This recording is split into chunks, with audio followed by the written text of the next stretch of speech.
ಸ್ನೇಹಿತರೆ, ಇಂದಿನ ವಿಡಿಯೋದಲ್ಲಿ ನಾವು ನಿಮಗೆ ಹಣಕಾಸು ಬರುವಂತ ಹೋಗುವಂತ ಇವೆರಡರ ಪ್ರತೀಕ, ಜೊತೆಗೆ ನಮ್ಮ ಜೀವನದಲ್ಲಿ ಕೆಲವು ಬದಲಾವಣೆಗಳು ಬರ್ತಾವೆ. ಒಂದು ವೇಳೆ ಅವುಗಳನ್ನ ನೀವು ನೋಡಲು ಇಷ್ಟಪಡ್ತಿದ್ರೆ ಹಲ್ಲಿಯ ಈ ಸಂಕೇತಗಳು ನಿಮಗೆ ಎಲ್ಲ ವಿಷಯಗಳನ್ನ ತಿಳಿಸಿಕೊಡ್ತಾವೆ. ನಿಮ್ಗೇನಾದ್ರೂ ಹಲ್ಲಿ ಏನಾದ್ರೂ ಕಂಡ್ರೆ ಅದ್ರ ಮೇಲೆ ಈ ಒಂದು ವಸ್ತುವನ್ನ ಸಿಂಪಡಿಸಿದ್ರೆ ತಾಯಿ ಲಕ್ಷ್ಮೀ ದೇವಿಯನ್ನ ಒಲಿಸಿಕೊಳ್ಳುವಂತಹ ಅದ್ಭುತವಾದ ಉಪಾಯವನ್ನ ಸಹ ತಿಳಿಸಿಕೊಡ್ತೀವಿ. ಹಾಗಾಗಿ ಈ ವಿಡಿಯೋವನ್ನ ಪೂರ್ತಿಯಾಗಿ ನೋಡಿ.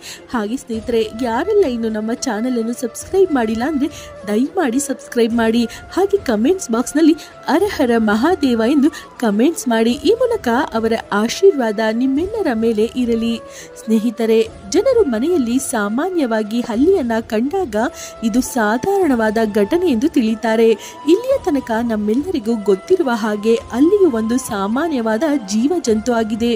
ಆದ್ರೆ ಜೀವ ಜಂತುಗಳು ಮತ್ತು ಮನುಷ್ಯರ ಮಧ್ಯೆ ಪ್ರಕೃತಿಯು ಒಂದು ತನ್ನ ಭಿನ್ನವಾದ ಸಂಬಂಧವನ್ನ ಇಡುತ್ತದೆ. ಈ ಮಾತು ತುಂಬಾ ಕಡಿಮೆ ಜನರಿಗೆ ಗೊತ್ತಿರಬಹುದು. ಶಾಸ್ತ್ರಗಳಲ್ಲಿ ಹಲ್ಲಿಯನ್ನ ಒಂದು ಅದ್ಭುತವಾದ ಜೀವಿ ಅಂತ ತಿಳಿಸಿದ್ದಾರೆ. ಹಲ್ಲಿ ಕಾಣುವುದಾಗಲಿ ಅದಕ್ಕೆ ಸಂಬಂಧಪಟ್ಟಂತಹ ಕೆಲವು ವಿಷಯಗಳ ಬಗ್ಗೆ ವಿಸ್ತಾರವಾಗಿ ಶಾಸ್ತ್ರದಲ್ಲಿ ತಿಳಿಸಿದ್ದಾರೆ. ಒಂದು ವೇಳೆ ಈ ಮಾಹಿತಿ ನಿಮಗೆ ಗೊತ್ತಾದ್ರೆ ನೀವು ನಿಮ್ಮ ಜೀವನದಲ್ಲಿ ಎಲ್ಲ ರೀತಿಯ ಸಾಧನೆಗಳನ್ನ ಮಾಡಬಹುದು.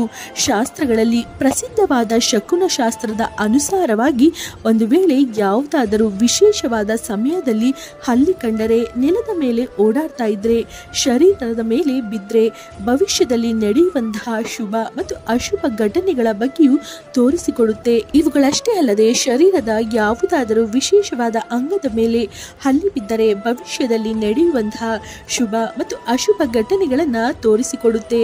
ಈ ಒಂದು ಮಾತನ್ನ ನೀವು ಹಲವಾರು ಬಾರಿ ಕೇಳಿರ್ತೀರಾ. ದೀಪಾವಳಿ ಹಬ್ಬದ ದಿನ ಒಂದು ವೇಳೆ ಹಲ್ಲಿ ಏನಾದ್ರೂ ಕಂಡ್ರೆ ಅದನ್ನ ತಾಯಿ ಲಕ್ಷ್ಮೀ ದೇವಿಯ ಪ್ರತೀಕ ಎಂದು ತಿಳಿಯಲಾಗಿದೆ. ಇಲ್ಲಿ ಈ ರೀತಿಯ ಒಂದು ಮಾಹಿತಿ ಕೂಡ ಇದೆ. ಒಂದು ವೇಳೆ ಈ ದಿನ ನಿಮ್ಮ ಮೇಲೆ ಹಲ್ಲಿ ಬಿದ್ದರೆ ಮನೆಯಲ್ಲಿ ವರ್ಷದ ತನಕ ಸುಖ ಸಮೃದ್ಧಿ ಬರುತ್ತದೆ. ಆದ್ರೆ ನಿಮಗೆ ಈ ಒಂದು ವಿಷಯ ಗೊತ್ತಿಲ್ಲದೆ ಇರಬಹುದು. ಅಲ್ಲಿಯ ಒಂದು ಪ್ರಯೋಗದಿಂದ ನಾವು ಅನೇಕ ಪ್ರಕಾರದ ಲಾಭಗಳನ್ನ ಪಡೆಯಬಹುದು. ಇದಕ್ಕೆ ಸಂಬಂಧಪಟ್ಟ ಹಾಗೆ ಒಂದು ತುಂಬಾ ಪ್ರಭಾವಶಾಲಿಯಾದ ಉಪಾಯವನ್ನ ಇಂದು ನಾವು ನಿಮಗೆ ತಿಳಿಸ್ತೇವೆ. ಹಾಗಾಗಿ ಯಾವ ರೀತಿಯಾದ ಸರಳವಾದ ಕೆಲಸದಿಂದ ನಮ್ಮ ಅದೃಷ್ಟವನ್ನ ನಾವು ಬದಲಾಯಿಸಬಹುದು ಅಂತಾನು ತಿಳ್ಕೊಳ್ಳೋಣ. ಸ್ನೇಹಿತರೆ, ಒಂದು ವೇಳೆ ನಿಮಗೆ ಏನಾದರೂ ಹಲ್ಲಿ ಕಂಡರೆ ಈ ಸರಳವಾದ ಉಪಾಯವನ್ನ ಮಾಡಿ ನೀವು ನಿಮ್ಮ ಜೀವನದಲ್ಲಿ ಧನ ಸಂಪತ್ತನ್ನ ಬರುವಂತಹ ಮಾರ್ಗಗಳನ್ನ ತೆರೆದುಕೊಳ್ಳಬಹುದು. ಯಾವಾಗ ನಿಮಗೆ ಮನೆಯಲ್ಲಿ ಹಲ್ಲಿ ಕಾಣ್ತದೆಯೋ ತಕ್ಷಣವೇ ದೇವರ ಮುಂದೆ ಇಟ್ಟಿರುವಂತಹ ಸಿಂಧೂರ ಅಥವಾ ಕುಂಕುಮವನ್ನ ತೆಗೆದುಕೊಂಡು ಮತ್ತು ಅಕ್ಷತೆಯನ್ನ ತೆಗೆದುಕೊಳ್ಳಿರಿ. ದೂರದಿಂದಲೇ ಅವುಗಳನ್ನ ಹಲ್ಲಿಯ ಮೇಲೆ ಸಿಂಪಡಿಸುತ್ತಾ ನಿಮ್ಮ ಮನಸ್ಸಿನಲ್ಲಿ ಏನೇ ಇಚ್ಛೆ ಇದ್ದರೂ ಅದನ್ನ ಮನಸ್ಸಿನಲ್ಲಿ ಬೇಡಿಕೊಳ್ಳಿ. ಶಾಸ್ತ್ರದಲ್ಲಿ ಹಲ್ಲಿಯನ್ನ ಒಂದು ಪೂಜನೀಯ ಪ್ರಾಣಿ ಅಂತ ತಿಳಿಸಿದ್ದಾರೆ. ಇದರ ಪೂಜೆ ಅರ್ಚನೆಯಿಂದ ಧನ ಸಂಪತ್ತಿಗೆ ಸಂಬಂಧಪಟ್ಟಂತಹ ಸಮಸ್ಯೆಗಳೆಲ್ಲ ದೂರ ಆಗ್ತವೆ. ನಿಮ್ಮ ಜೀವನದಲ್ಲಿ ಯಾವತ್ತಿಗೂ ಯಾವುದೇ ರೀತಿಯ ಕಷ್ಟಗಳು ಬರೋದು ಇಲ್ಲ. ಆದ್ರೆ ಸ್ನೇಹಿತರೆ, ಅಲ್ಲಿಯೂ ನಿಮ್ಮ ಜೀವನದಲ್ಲಿ ಯಾವಾಗ ಬೇಕಾದ್ರೂ ಬರಬಹುದು. ಇಲ್ಲಿ ಗೋಡೆಯ ಮೇಲೆ ಅಲ್ಲಿ ಕಂಡಾಗ ಆಗ ಈ ಪ್ರಯೋಗವನ್ನ ತಕ್ಷಣವೇ ಮಾಡಬಾರದು. ಬದಲಿಗೆ ವಿಶೇಷವಾಗಿ ಸಾಯಂಕಾಲದ ಸಮಯದಲ್ಲಿ ಯಾವಾಗ ನೀವು ಪೂಜೆ ಮಾಡಲು ಹೊರಟಿರ್ತೀರೋ ಆ ಸಮಯವನ್ನ ಗಮನದಲ್ಲಿ ಇಟ್ಕೊಂಡು ಈ ಉಪಾಯವನ್ನ ಮಾಡಬೇಕು. ಹಲ್ಲಿಯು ಒಂದು ಯಾವ ರೀತಿಯಾದ ಜೀವಿಯಾಗಿದೆ ಅಂದ್ರೆ ಅದನ್ನ ಕಂಡಾಗ ಕೆಲವು ಜನರು ಹೆದರಿಕೊಳ್ತಾರೆ. ಇದನ್ನ ಹೊಡೆದು ಅಥವಾ ಓಡಿಸಿ ನೀವು ನಿಮ್ಮ ನಷ್ಟವನ್ನೇ ಮಾಡ್ಕೊಳ್ತೀರಾ.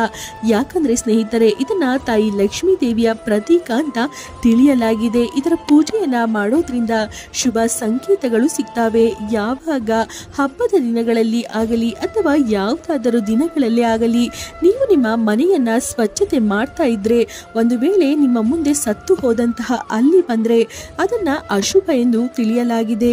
ಇಲ್ಲಿ ನೀವು ಒಂದು ಮಾತನ್ನ ನೆನ್ಪಿಟ್ಕೊಳ್ಳಿ. ಒಂದು ವೇಳೆ ನೀವು ನಿಮ್ಮ ಮನೆಯನ್ನ ಸ್ವಚ್ಛ ಮಾಡುವಾಗ ನಿಮ್ಮ ಕೈಗಳಿಂದ ಗೊತ್ತಿದ್ದೋ ಗೊತ್ತಿಲ್ಲದೆಯೋ ಹಲ್ಲಿ ಅಥವಾ ಅದರ ಮರಿ ಸತ್ತರೆ ಅದರ ಸಂಸ್ಕಾರವನ್ನ ಮಾಡಿರಿ. ಅಂದ್ರೆ ನೆಲದಲ್ಲಿ ಅದನ್ನ ಮುಚ್ಚಿಬಿಡ್ಬೇಕು. ಇದರಿಂದ ಆಗುವಂತಹ ಪಾಪದಿಂದ ನೀವು ಉಳ್ಕೊಳ್ತೀರಾ. ಇಲ್ಲಿ ತಾಯಿ ಲಕ್ಷ್ಮೀ ದೇವಿ ಕೂಡ ನಿಮ್ಮ ಮೇಲೆ ಸಿಟ್ಟಾಗೋದಿಲ್ಲ. ಇಲ್ಲವಾದ್ರೆ ಸ್ನೇಹಿತರೆ, ನಿಮ್ಮ ಜೀವನದಲ್ಲಿ ಯಾವ ರೀತಿಯ ಕಷ್ಟಗಳು ಎದುರಾಗ್ತವೆ ಅಂದ್ರೆ ಇದರ ಬಗ್ಗೆ ನೀವು ಕಲ್ಪನೆ ಮಾಡಲು ಸಹ ಸಾಧ್ಯವಿಲ್ಲ. ಇನ್ನು ಹಲ್ಲಿಯ ಕೆಲವು ಸಂಕೇತಗಳ ಬಗ್ಗೆ ತಿಳ್ಕೊಳ್ಳೋಣ. ಇವುಗಳ ಮೂಲಕ ನೀವು ಭವಿಷ್ಯದ ಬಗ್ಗೆ ಕೆಲವು ವಿಷಯಗಳನ್ನ ತಿಳಿಯಬಹುದು. ಒಂದು ಸ್ನೇಹಿತರೆ, ಒಂದು ವೇಳೆ ನೀವು ಊಟ ಮಾಡ್ತಾ ಇದ್ರೆ ನಿಮಗೆ ಯಾವುದಾದರೂ ಹಲ್ಲಿಯ ಸದ್ದು ಕೇಳಿದ್ರೆ ಇದನ್ನ ಅತ್ಯಂತ ಶುಭ ಅಂತ ತಿಳಿಯಲಾಗಿದೆ. ಇದು ಜೀವನದಲ್ಲಿ ಧನ ಪ್ರಾಪ್ತಿಯ ಸಂಕೇತ ಆಗಿರುತ್ತದೆ. ಯಾವುದಾದರೂ ಶುಭ ಸುದ್ದಿ ಕೇಳಲು ಸಿಗುತ್ತದೆ. 2, ನಿಮಗೆ ಏನಾದರೂ ಹಲ್ಲಿಯ ಜೋಡಿಗಳು ಸೇರಿರೋದು ಏನಾದರೂ ಕಂಡು ಬಂದ್ರೆ ಇಲ್ಲಿ ನಿಮ್ಮ ಹಳೆಯ ಸ್ನೇಹಿತರು ನಿಮ್ಮನ್ನ ಭೇಟಿಯಾಗಲು ಬರಬಹುದು, ಅಥವಾ ಯಾವ ವ್ಯಕ್ತಿಯನ್ನ ಭೇಟಿಯಾಗಲು ನೀವು ಇಷ್ಟಪಡ್ತೀರಾ ಅವರನ್ನ ನೀವು ಭೇಟಿಯಾಗಬಹುದು. 3, ಇಲ್ಲಿ ಒಂದು ಸಂಕೇತ ಯಾವ ರೀತಿ ಇದೆ ಅಂದ್ರೆ, ಒಂದು ವೇಳೆ ಕನಸಿನಲ್ಲಿ ನಿಮಗೆ ಸತ್ತು ಹೋದ ಹಲ್ಲಿ ಕಂಡರೆ ಈ ಮಾತಿನ ಅರ್ಥ ನಿಮ್ಮ ಮೇಲೆ ಯಾವುದೋ ದೊಡ್ಡ ಕಷ್ಟ ಬರಲಿದೆ ಅಂತಾನೆ ಅರ್ಥ ಆಗುತ್ತೆ, ಅಥವಾ ಕೆಟ್ಟ ಸುದ್ದಿ ಕೇಳಲು ಸಿಗಬಹುದು. ಇದು ನಮ್ಮ ಒಳ್ಳೆಯ ಮತ್ತು ಕೆಟ್ಟ 2 ಸ್ವಭಾವದೊಂದಿಗೆ ಹೊಂದಿಕೊಂಡಿರುತ್ತದೆ. 4, ನಡೆದುಕೊಂಡು ಹೋಗುವಾಗ ಅಚಾನಕ್ಕಾಗಿ ವ್ಯಕ್ತಿಯ ತಲೆ ಮೇಲೆ ಅಥವಾ ಕೈಗಳ ಮೇಲೆ ಹಲ್ಲಿ ಬಿದ್ದರೆ ಹತ್ತಿರದ ಭವಿಷ್ಯದಲ್ಲಿ ಗೌರವ ಘನತೆ ಸಿಗುವ ಸಂಕೇತ ಆಗುತ್ತದೆ. ಇಲ್ಲಿ ಮತ್ತೊಂದು ಮಾಹಿತಿ ಹೇಗಿದೆ ಅಂದ್ರೆ, ಮೊಣಕಾಲಿನ ಮೇಲೆ ಏನಾದ್ರೂ ಹಲ್ಲಿ ಬಿದ್ರೆ ಇದನ್ನ ಅತ್ಯಂತ ಶುಭ ಅಂತಾನೆ ತಿಳಿಯಲಾಗಿದೆ. 5, ಊಟ ಮಾಡುವಾಗ ನಿಮಗೆ ಹಲ್ಲಿ ಕಂಡ್ರೆ ನಿಮ್ಮ ಜೊತೆ ಏನೋ ಒಳ್ಳೆಯ ಕಾರ್ಯ ನಡೆಯಲಿದೆ ಅಂತಾನೆ ಅರ್ಥ ಮಾಡ್ಕೊಳ್ಳಿ. 6, ಊಟ ಮಾಡುವಾಗ ಅಚಾನಕ್ ಆಗಿ ನಿಮ್ಮ ಕಾಲ್ಗಳ ಹತ್ತಿರ ಹಲ್ಲಿ ಬಂದ್ರೆ ಯಾವುದಾದರೂ ಅನಾರೋಗ್ಯ ಸಮಸ್ಯೆ ನಿಮ್ಮ ಜೀವನದಲ್ಲಿ ಬರಬಹುದು ಈ ಮಾಹಿತಿಯ ಅನುಸಾರವಾಗಿ. 7, ನಿಮ್ಮ ಮನೆಯಲ್ಲಿ ಹಲ್ಲಿ ಇದ್ದರೆ ನೀವು ಒಬ್ಬರಿಗೊಬ್ಬರು ಮಾತನಾಡುವಾಗ ಅಲ್ಲಿ ಏನಾದರೂ ಸದ್ದು ಮಾಡಿದ್ರೆ ಈ ಮಾತಿನ ಅರ್ಥ ನೀವು ಮಾತನಾಡ್ತಿರುವಂತಹ ವಿಷಯ ನಿಜ ಆಗುತ್ತದೆ. 8, ಇಲ್ಲಿ ಈ ರೀತಿಯ ಒಂದು ನಂಬಿಕೆ ಇದೆ, ಹಣೆಯ ಮೇಲೆ ಹಲ್ಲಿ ಬಿದ್ದರೆ ಬೇಗನೆ ನಿಮಗೆ ಧನಪ್ರಾಪ್ತಿ ಆಗಲಿದೆ ಅಂತ ಅರ್ಥ ಆಗುತ್ತೆ. 9, ಯಾವುದಾದರೂ ಹಲ್ಲಿ ತನ್ನ ಬಾಯಲ್ಲಿ ಕೀಟಗಳನ್ನ ಹಿಡಿದುಕೊಂಡಿರೋದನ್ನ ನೀವೇನಾದ್ರೂ ನೋಡಿದ್ರೆ ಇಲ್ಲಿ ಧನ ಸಂಪತ್ತಿನ ಆಗಮನದ ಜೊತೆಗೆ ಧನ ಸಂಪತ್ತಿನ ನಷ್ಟ ಆಗುವ ಸಾಧ್ಯತೆ ಕೂಡ ಇರುತ್ತದೆ. 10, ಒಂದು ವೇಳೆ ಯಾವುದಾದರೂ ಕೆಲಸ ಕಾರ್ಯಕ್ಕಾಗಿ ನೀವು ಆಚೆ ಹೋಗ್ತಾ ಇದ್ರೆ ಇಲ್ಲಿ ಈ ರೀತಿ ಒಂದು ವಿಶೇಷವಾದ ಘಟನೆ ನಡೆಯಬಹುದು. ನಿಮ್ಮ ಮುಂದೆ 2 ಹಲ್ಲಿಗಳು ಜಗಳ ಆಡ್ತಿರ್ತವೆ. ಇಲ್ಲಿ ನೀವು ಯಾವ ಕಾರ್ಯಕ್ಕಾಗಿ ಹೋಗ್ತಾ ಇರ್ತೀರಾ ಆ ಕಾರ್ಯದಲ್ಲಿ ನಿಮಗೆ ತುಂಬಾ ಶ್ರಮ ಪಟ್ಟ ನಂತರ ಕಷ್ಟದಿಂದ ಯಶಸ್ಸು ಸಿಗಬಹುದು. ಇದಕ್ಕಾಗಿ ನೀವು ತುಂಬಾ ಶ್ರಮ ಪಡಬೇಕಾಗುತ್ತದೆ. 11, ನಿಮ್ಮ ಶರೀರದ ಮೇಲೆ ಹಲ್ಲಿ ಬಿದ್ದರೆ ಆ ಸಂಕೇತಗಳ ಮೂಲಕವೂ ಹಲವಾರು ವಿಷಯಗಳನ್ನ ನೀವು ತಿಳಿಯಬಹುದು. ಒಂದು ವೇಳೆ ಯಾವುದಾದರೂ ವ್ಯಕ್ತಿಯ ಹಣೆಯ ಮೇಲೆ ಹಲ್ಲಿ ಬಿದ್ದರೆ ಧನ ಲಾಭವೂ ಆಗುತ್ತದೆ. ಒಂದು ವೇಳೆ ಬಲಗಣ್ಣಿನ ಮೇಲೆ ಬಿದ್ದರೆ ಆಭರಣಗಳು ಸಿಗ್ತವೆ. ಎಡಗಣ್ಣಿನ ಮೇಲೆ ಬಿದ್ದರೆ ಆಯಸ್ಸು ವೃದ್ಧಿಯಾಗುತ್ತದೆ. ಹಲ್ಲಿ ಏನಾದರೂ ಮಹಿಳೆಯರ ದಟ್ಟವಾದ ಕೂದಲುಗಳಲ್ಲಿ ಬಂದು ಸಿಲುಕಿಕೊಂಡ್ರೆ ಎಚ್ಚರ ವಹಿಸಬೇಕು. ಇಲ್ಲಿ ಅವರು ಕೆಟ್ಟ ಸುದ್ದಿಗಳನ್ನ ಅವರು ಕೇಳಬಹುದು. ಅಚಾನಕ್ ಆಗಿ ನಿಮ್ಮ ದೇವರ ಕೋಣೆಯಲ್ಲಿ ಏನಾದರೂ ಹಲ್ಲಿಯನ್ನ ನೀವು ನೋಡಿದ್ರೆ ಅಲ್ಲಿ ಗಂಗಾ ಜಲವನ್ನ ನೀವು ಸಿಂಪಡಿಸಿ ಜೊತೆಗೆ ತಾಯಿ ಲಕ್ಷ್ಮೀ ದೇವಿಯ ಮುಂದೆ ಒಂದು ದೀಪವನ್ನ ಹಚ್ಚಿ ನಿಮ್ಮ ಮನಸ್ಸು ಇಚ್ಛೆಗಳನ್ನ ಬೇಡಿಕೊಳ್ಳಿರಿ.